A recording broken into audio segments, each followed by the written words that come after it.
Ellis Jackson says the program provides valuable resources such as personal care, medical supplies, home-delivered meals, and even pest control. I really enjoy what we do. I love the program that we have to offer the community. So whenever we come to work and just do what we're supposed to do, we know that somebody is having a better day because of us, because we can come in to keep their home safe, keep that client clean, and just be a listening ear if they need it. Camille Jackson is the In-Home Services Division Director for the Central Alabama Aging Consortium. She explains why the elderly and disabled waiver is an invaluable resource to many. Everyone wants to be at home. The whole purpose of the Medicaid waiver program is to prevent those from going into a nursing home. So we provide services, whether that's homemaker services, which is cleaning the actual home, sweep, mop, dust, vacuum, personal care services, which is actually giving them maybe a bath, helping them get dressed.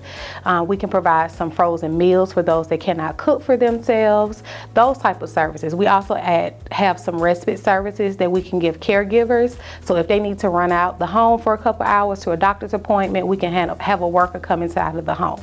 One must qualify for the program. Jackson explains who does.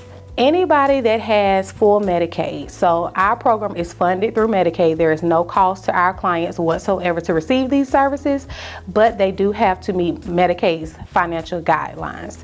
So if they have a full Medicaid, or if they are a full Medicaid recipient, they can receive the services through us.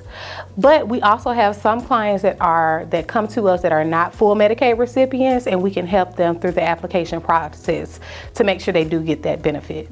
Jackson adds, one must have a chronic illness. So whether that is COPD, they can have heart failure, kidney disease, things of that nature. Those are the medical criteria that we look for. They also have to have a primary physician that they see on a regular basis, which is normally every 3 months or so.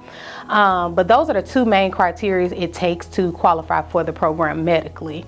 Now, Medicaid has their own financial requirements that they go through. And so we basically have them to complete an application, and Medicaid will determine their financial responsibility if they qualify.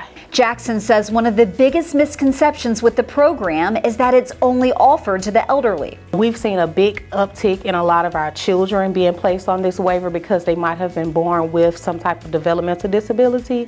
So we've grown a lot with adding more children on the program, those that are middle-aged on the program.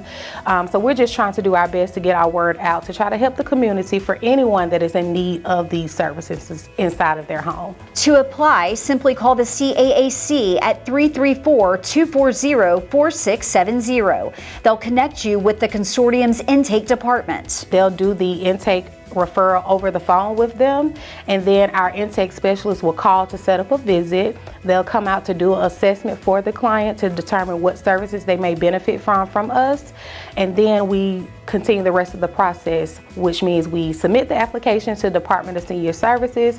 Sometimes we might have to submit an application to Medicaid, and then once we get the green light from them, then we're able to start services with them. Services, Jackson says, make a huge difference in the lives of so many. You have to have the passion, and you have to have the commitment to help the clients that we serve, because a lot of them are living by themselves. They lived in these homes for 30, 40 years with possibly a spouse. A spouse possibly has passed away, and now they don't have as many people coming inside their home. So a lot of them are lonely. So when we have those workers and those case managers to go out, they get a blast of energy from us because they're not used to a lot of people coming in and out. So you have to have a heart to work with this population. Jackson says they do contract with several home health agencies, so those who use the program do have a choice. Back to you.